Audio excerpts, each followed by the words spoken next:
To new Paramount अड्डा।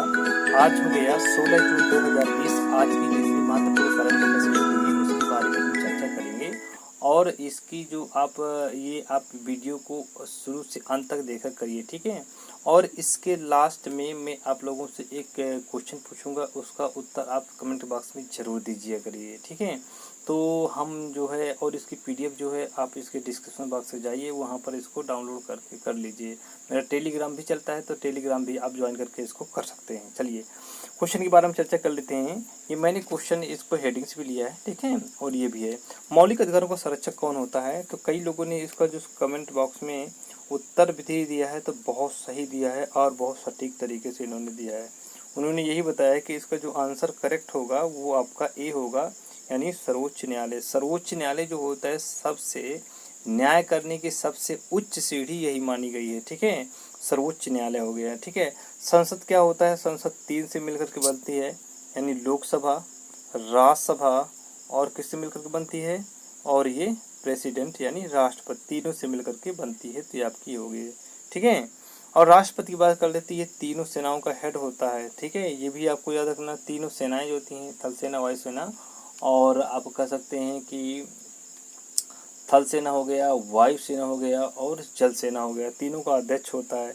और प्रधानमंत्री जो होता है, ये संसदीय शासन प्रणाली में अगर हम देखें तो ये पूरे का पूरे जो आपका होता है, इसका मालिक होता है, कह सकते हैं। वास्तविक शक्ति प्रधानमंत्री में होती है, और जो इसमें नाम मात्र की शक्ति कह सकते हैं तो वो आपकी राष्ट्रपति में होती है। तो इतना आपको इसके बारे में याद रखना है। चलिए आज के जो हम करंट अफेयर्स के बारे में चर्चा कर लेते हैं। अंतर्राष्ट्रीय अल्बिनिज्म जागरूकता क्या है, अंतर्राष्ट्रीय अल्बिनिज्म जागरूकता दिवस कब मनाया गया है, इसके बारे में भी हम चर्चा करेंगे, ठीक है।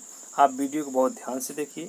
आप एक टारगेट सेट कर लीजिए कि मुझे ये टारगेट हमें बनाना है, ठीक है। अगर आप टारगेट को फिक्स कर लेते हैं तो आप कभी भटकेंगे नहीं, कितना कुछ भी हो जाए। लेकिन अगर टाइम है और हम लोग समय से हर चीज़ कर रहे हैं तो हम किसी से पीछे नहीं हो सकते, हम हमेशा आगे रहेंगे। इसलिए आप टारगेट एक दिन पहले फिक्स कीजिए, मुझे किस टाइम क्या क्या पढ़ना है। जैसे भी आप पढ़ने बैठोगे तो वैसे भी आपको तुरंत याद आ जाएगा, और तुरंत आप मोटिवेट होंगे कि मैंने ये मिस किया है। शाम को आप ज़रूर एक बार देखा करिए। तो इसका जो करेक्ट आंसर हो जाएगा, इसका करेक्ट आंसर हो जाएगा आपका ए हो जाएगा। कौन सा हो जाएगा, इसका करेक्ट आंसर आपका ए हो जाएगा, यानी 13 जून हो जाएगा।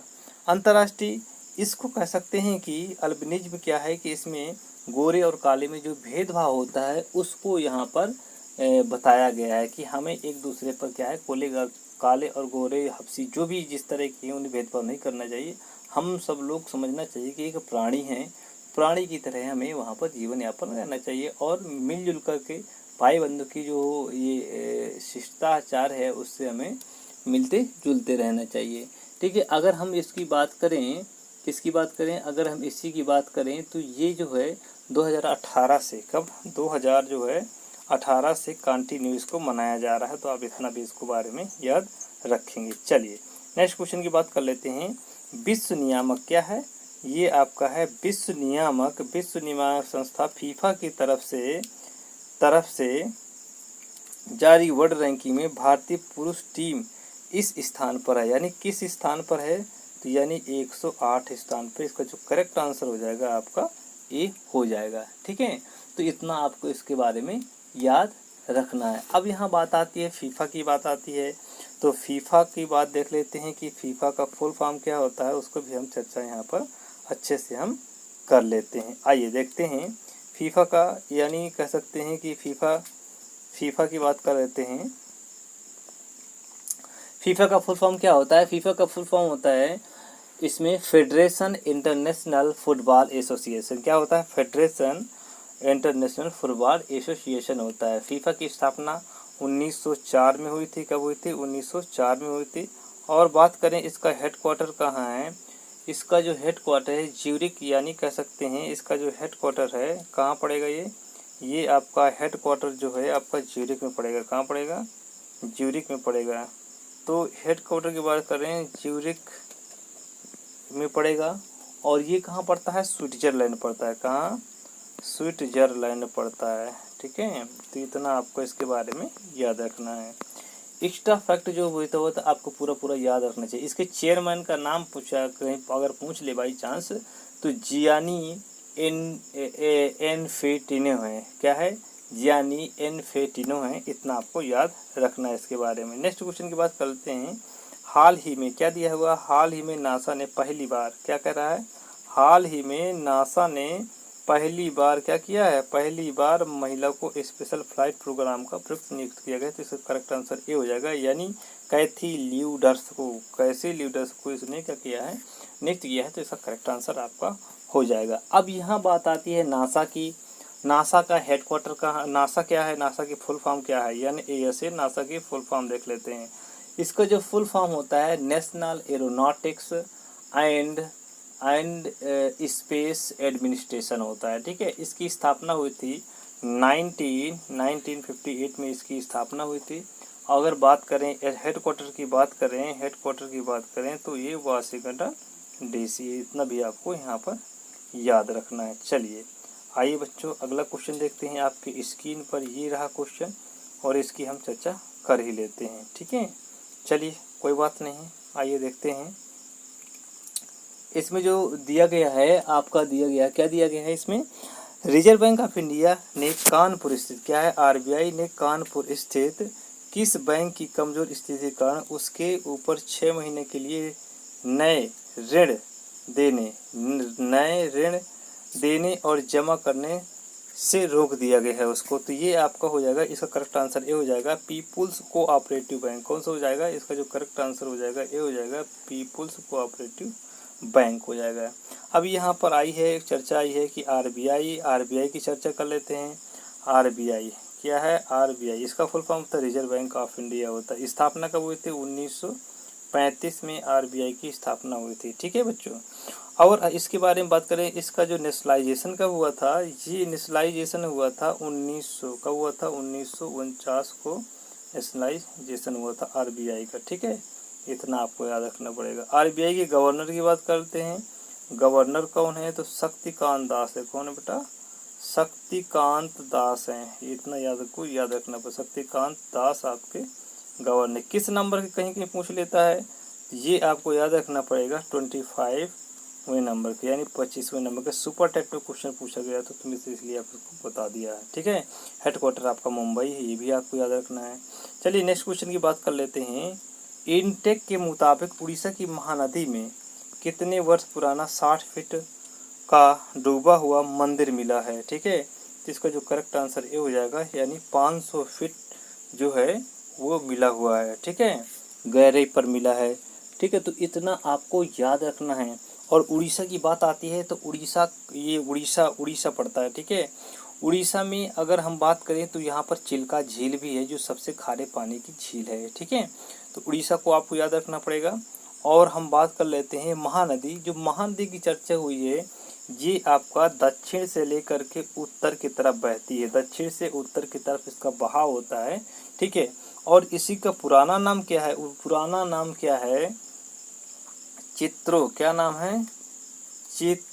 चित्रोत्पला। इसका चित्रोत्पला पुराना नाम है। तो आपको इतना भी इसके बारे में चर्चा रखना चाहिए। चलिए अब बात कर लेते हैं किस द्रव का। अभी साइंस के क्वेश्चन में इंक्लूड किया हूँ तो आप लोग इसको बहुत ध्यान से देखिएगा। साइंस के क्वेश्चन है, ठीक है ना, साइंस के क्वेश्चन है। और पीसीएस के एग्जाम में जितने पूछे गए हैं सारे के सारे पीसीएस लेवल के, IAS पीसीएस लेवल के क्वेश्चन मेरे रहेंगे और इससे नीचे के भी हेल्पफुल होंगे। चलिए अब इसमें बात क्या आ रही है कि किस द्रव के एकत्रित होने पर मांसपेशियां थकान का अनुभव करती हैं? क्या, यानी टायर्ड महसूस करती हैं। तो ये आपका इसका करेक्ट आंसर हो जाएगा ए, यानी लैक्टिक अम्ल। क्या हो जाएगा? इसका लैक्टिक अम्ल हो जाएगा।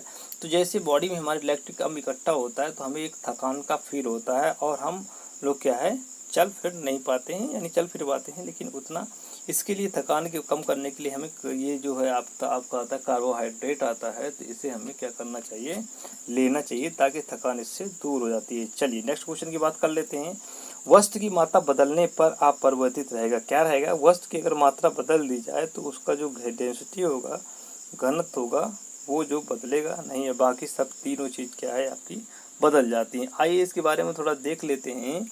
किसी वस्तु की मात्रा बदलने पर उसका आयतन, भार तथा द्रव्यमान बदल जाता है। उसके घनत्व में कोई प्रभाव नहीं पड़ता है, बल्कि प्रत्येक वस्तु का घनत्व नियत रहता है।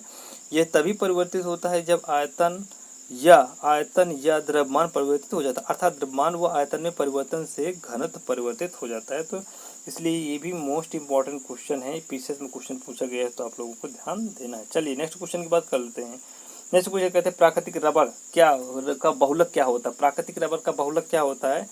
एथिलीन होता है, आइसोप्रीन होता है, एसिटिलीन होता है, हेक्सेन होता है। तो ये इसका जो करेक्ट आंसर आपका बी हो जाएगा, यानी ये हो जाएगा आइसोप्रीन होता है। क्या होता है? आइसोप्रीन। चर्चा कर लेते हैं।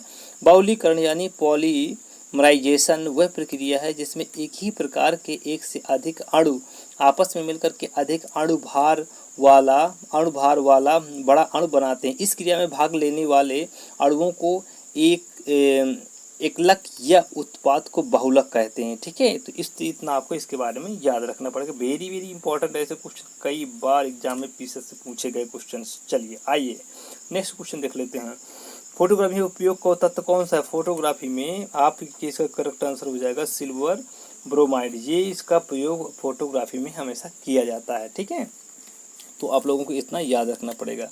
चलिए डिस्कशन कर लेते हैं। फोटोग्राफी प्लेट विकसित करने के लिए उसे विकसित करने वाले घोल में तब तक रखा जाता है जब तक उस पर लगा समस्त सिल्वर ब्रोमाइड घुल नहीं जाता है। तो इसलिए इसका करेक्ट आंसर आपका बी हो जाएगा। नेक्स्ट क्वेश्चन देखते हैं। अगला क्वेश्चन क्या आता है? विश्व प्रत्यायन दिवस कब मनाया गया है? तो ये आपका विश्व प्रत्यायन तो 9 जून को मनाया गया है। आपको इसका बी आंसर सही हो जाएगा।